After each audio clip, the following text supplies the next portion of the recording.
Based media, Insurrect Sur. Nabasa ko na isa sa namusog sa Bisaya pa, si former Governor Chavit Singson. May ugnayan ba kayo ni former Governor? Tapos may narinig din ako na gagamitin daw yung mga barko niya. Kumbaga sa Bisaya pa, hatod system. May ugnayan ba kayo sa panawag ni former Governor Chavit Singson? Thank you. Yeah, maraming salamat sa tanong. Yung PTP laban, ito yung press con natin ngayon, ay wala po kaming direktang ugnayan ang PDP laban as a political party kay Manong Chavit. Pero ako bilang personal na kaibigan ni Manong Chavit, madalas din po kaming magkausap. Katunayan nga po, mga 3 weeks ago, ako'y naimbita niya sa isang dinner. Doon po ako naghapunan sa kanyang bahay sa may Corinthian. At marami kami napag-usapan, marami siyang mga napanggit sa akin kasi tinanong ko, Manong, bakit kayo nagkaroon ng hindi pagkakanawaan ng Pangulo? Eh, samantalang magkakasama tayo noong 2016, noong tumatakbo lang Vice President siya, tapos 2022, sumuporta ulit tayo mga Ilocano. Ilocano rin po kasi ako, may saak na putputdo na karakter na dinaamyan. Kaya sabi ni Manong Chavit, pinito niya sa akin yung mga kadahilanan. At naiintindihan ko yung posisyon ni Manong Chavit. Hindi ko alam kung ano yung partisipasyon ni Manong Chavit dito sa gaganaping mga pagtitipon mula sa 16, 17, 18. Kasi nung nagkausap kami 3 weeks ago, wala pa itong napipitong malawakan at mahabang pagtitipon. Pero sa naririnig ko, sinasabihin natin Marites ito, ay magpapakain siya. Yun ang narinig ko.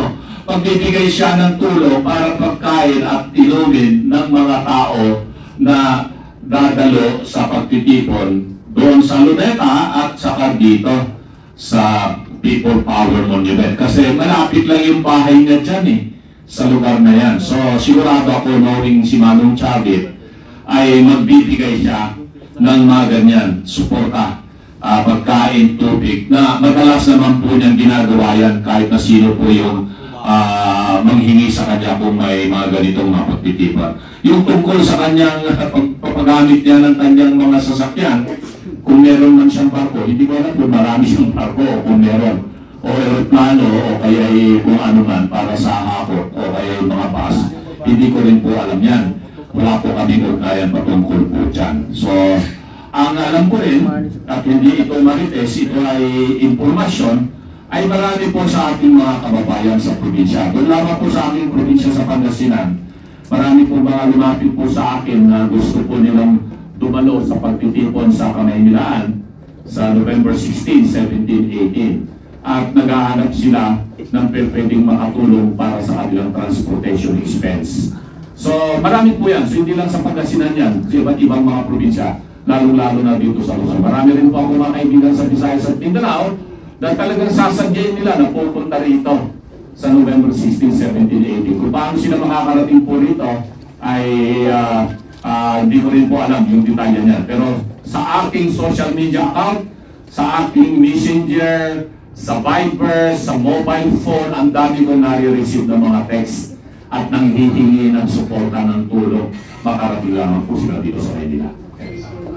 Nagdag lang ako, siguro dapat yung administrasyon hindi mamasamalin kung sakaling mayroong pagkain na pinadala si Chavit Singson niya. Kasi alam ko, may 21, pati yung mga katoliko at liberal na mga nakakaila ay nakakain ng kanyang bus na kanyang na palugay. Ang lang natin dito sa gawain na ito, dapat tayo mismo ang pupunta. Kasi, kumbaga, sa kanya, bukal sa kanyang kaloreba na pag nakita niya mayroong mga gathering na maraming tao ay nagpatagala siya. So, wala naman niyang kulay si Chavit Singson kapag mayroong mga gathering, meron siyang pinakadala talaga na palugaw. No? And, ito lang yung gusto din namin susugan, kasi sa katanungan na, like you, galing ka sa Surigao, bakit yung mga gustong pumunta sa Metro Manila para sa rally na ito? Because it is only Metro Manila who has not really shown the kind of indignation against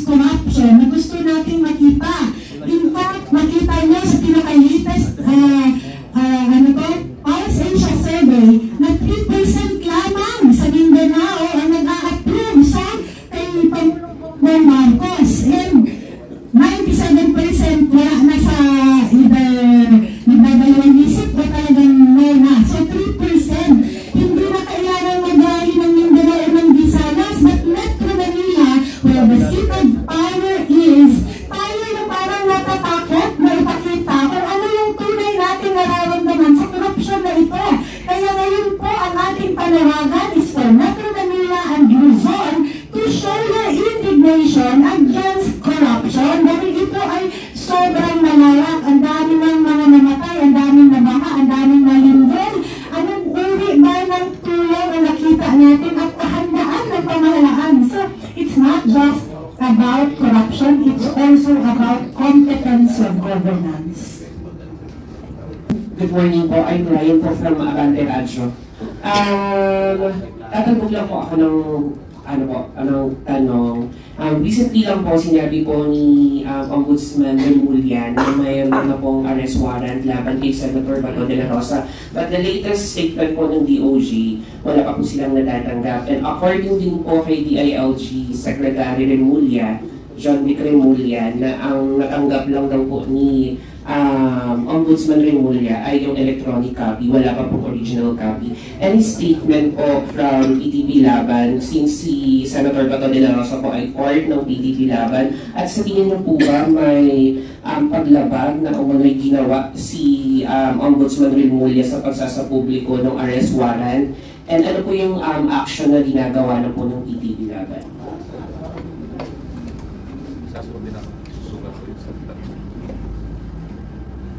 Napaka-gulo na po ng mga official,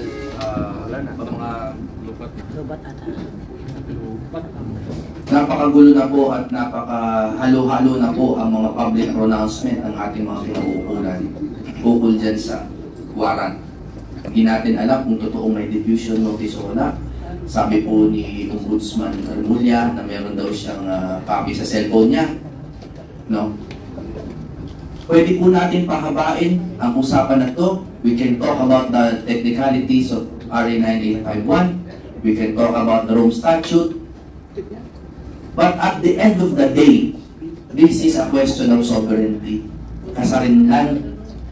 At ang sa akin po, napakalinaw, ibalik natin ang usapan sa jurisdiction. Walang jurisdiction ng ICC. Whether as an international body or kahit hindi sila state, wala silang karapatan. At ang gobyerno natin ay wala rin karapatan mag-extradite from the executive branch without judicial determination. Sundin mo man o hindi ang Rome Statute, walang dahilan na magpadala tayo ng sarili nating nasyonal patungo sa ICC. Kung sundin mo ang Rome Statute, by the way, hindi kami sang-ayon dyan, ha?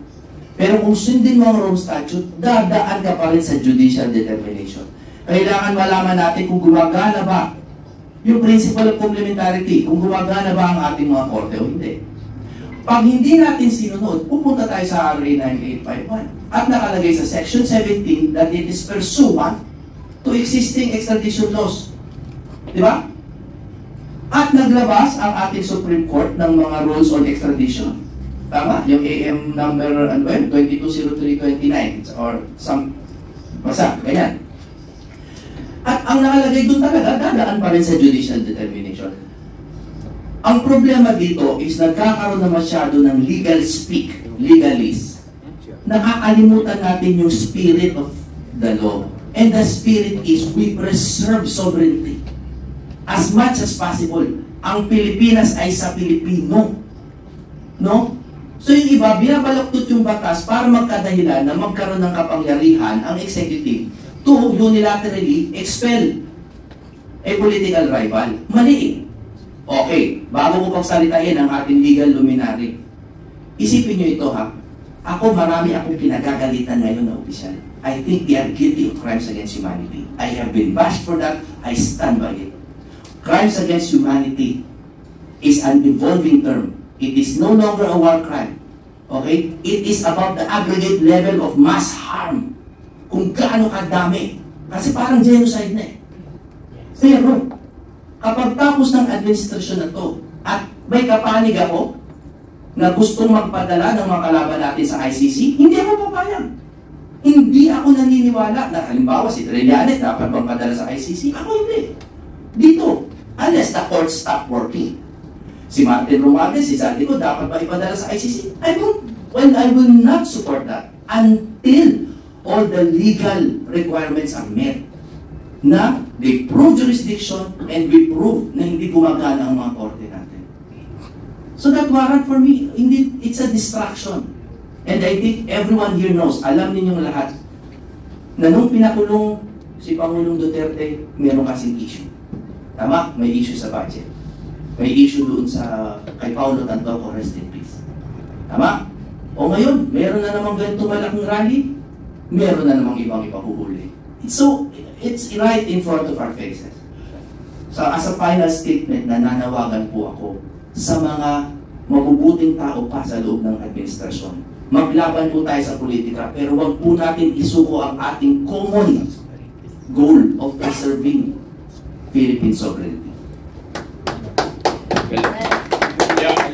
Okay, dagdag lang. Nasabi na ni Atty. Ginny yung legal premises tungkol sa Rome Statute. Ito yung tratado na nagbuo ng International Criminal Court at naging membro po ang Pilipinas, then eventually nag-withdraw. Gusto ko lang bigyan tayo ng konting impormasyon sa kasaysayan nitong Rome Statute na ito. Matagal po yan ang pinag-usapan ng mga bansa hanggang makarating sa atin sa Pilipinas at maraming mga pumapabor na tayo ay maging kalahok o kabahagi ng Rome Statute na ito. At magmula early 2000, pinagdidibatihan na ito at pinag-uusapan. Hindi pumasa-pasa po yan sa ating Senado na ating i-ratify. Kasi alam niyo naman, ang tratado, bago maging part of the law of the land pursuant to the provision of the Constitution under Article 2, kailangan mo nang i-ratify po ng Senado. Hindi ma-ratify yan kasi nga, sinasabi ng ating mga magagaling na mga senador na pag tayo ay pumasok sa Rome Statute, that it's a diminution of our sovereignty. Sinusurrender natin yung ating kasarinlan sa ICC. So ang ginawa po ng the late Senator Miriam Defensor Santiago, naging principal author and sponsor siya, that eventually became a law, yung Republic Act 9851. So naging patas po yan, naging local law natin. At lahat ng mga nasasakupang mga instances or crimes or whatever you call it, under the Rome Statute, napaloob po yan sa 9851. Pero kahit na meron na tayong 9851 na local law, hindi pa rin tayo ina-appreciate ng mga dayuhang mga Europeans. Kasi itong Rome Statute na ito, produkto po ito ng mga puting mga European countries na sila yung merong tinatawag na moral ascendancy over the whole world, over the United States, over Russia, that they have the right, the parang tawag nila rito, divine right to impose yung kanilang system of justice all over the world against everybody. Na hindi sumasang-ayon ng Amerika, hindi sumasang-ayon ng Russia sa kagustuhan ng mga Western countries na ito. So, ito na naman, merong nagnanais na mga Pilipinong magagaling na abogado na maging membro po sila ng International Criminal Court, maging judge po sila sa ICC, maging prosecutor sila sa ICC. And during the time of the Aquino administration ni Noynoy Aquino, doon, I think it was 2013 if I'm not mistaken, bigla na lamang na sigit yung Rome Statute for ratification in 2009 in the Senate. So na-ratify, naging member tayo ng ICC. But eventually, nag-withdraw. So ganun po yung istorya po niyan. Pero ako malinaw sa akin na hindi natin kailangan yung Rome Statute na yan para i-apply natin sa ating mga kababayan na may pananagutan or whatever crimes against humanity, genocide, etc. Pwede naman natin panagutin sila rito sa ating bansa kasi may sapat tayong mga batas na umiiral dito. in place naman yung prosecutorial service natin, andyan naman yung ating mga korte. Bakit natin kailangan ipagkanulo, ibigay ang ulo ng isang Pilipino sa kamay ng mga dayuhan? No? At itong sinasabi nilang warrant of arrest kay Senator Bato, ako I'll take the word of Ombudsman na Boying Rimulya na meron siyang basihan doon sa kanyang sinasabi kung ito lang po ay electronic copy or not, na natanggap niya. Siguro he is not so reckless to say na meron akong hawak na kopya ng warrant of arrest pinadala sa akin. Hindi ko sasabihin na yun kung wala na. I don't believe na magsasabi ng ganon ang isang former Secretary of Justice at saka ngayon Ombudsman. At isa sa publiko niya yung information na ito. Ako, I'm going to take that as truth, yung sinabi ni Ombudsman Rimulya. And I'm happy in a way para mabigyan ng advance information ang taong bayan at mapag-usapan din itong issue ito. Kasi konektado pa rin ito doon sa naunang nangyari kay Tatay Digong eh. Pag nagkaroon ng tinatawag natin na kidnapping, pagtatawag din binahin. No. Ang napapayo ko lang sa mga legal team ni Senator Bato, nagkausap na rin kami ni Atty. Toril dito the other day. At sinabi ko sa kanya, you expect the worst. They are going to come up with a red notice for sure from the Interpol. It's just a matter of time yan. It's a matter of time. Hindi ba siguro ngayong buwan na ito, baka next month ilabas na yan at ituloy na po siyang gaya. Ang tanong, papayagan ba natin maulit ito?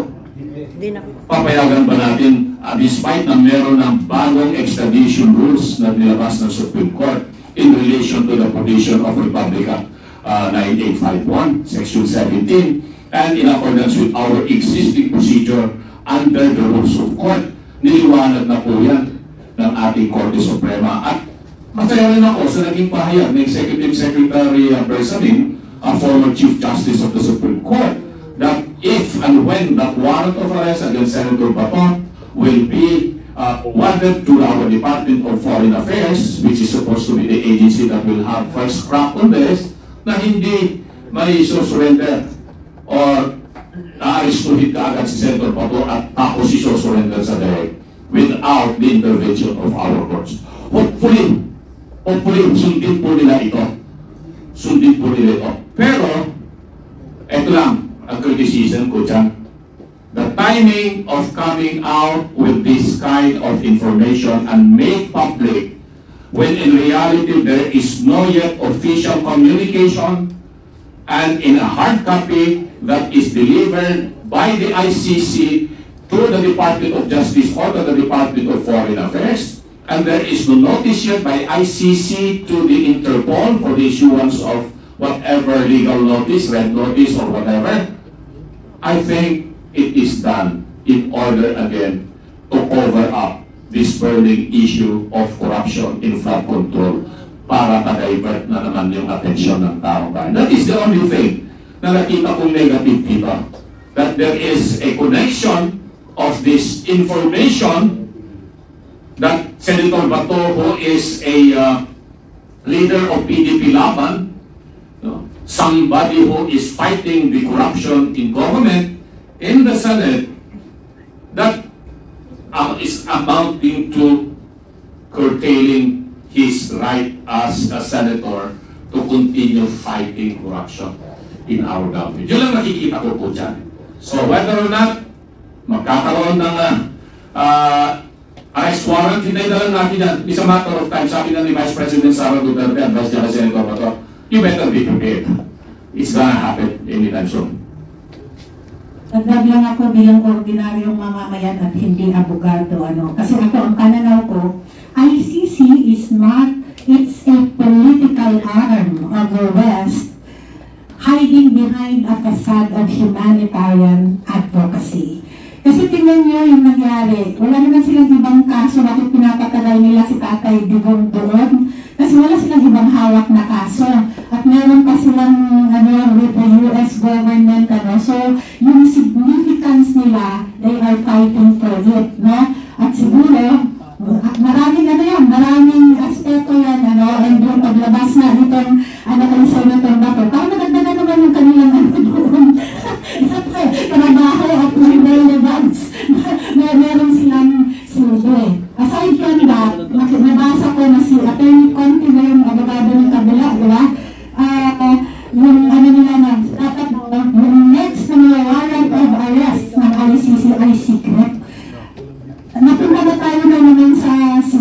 itong ginagawa nila kay Senator Bato actually is the work of the left. Alam natin ano ang ginawa ni Tatay Digong, ni Senator Bato at ng kanyang security team kung paano pinulbos ang mga makakaliwa.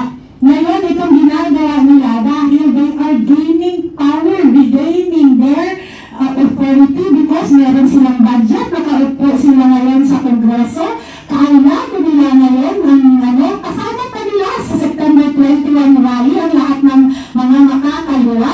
Kaya itong ginagawa nila, sabi nga ni Caraol kanina, timing ng paglabas ng internasyon upang tayo ay takutin na wag tayong lumabas ngayong November 16 to 18. Even the filing of the case against Gonzaga and other na identified nila doon sa list ko na kinasuhan because inciting to sedition na hindi naman talaga ito inciting to sedition dahil hindi pumali at hindi masama ang manawagan tayo ng accountability. Samahan natin itong mga sabi ko na itong administrasyon na ito parang kumakupya kay Hitler. Kung si Hitler merong Schindler's List, si Bongbong Marcos merong truthful list. Okay, we'll take the last question from the gentleman with the tie.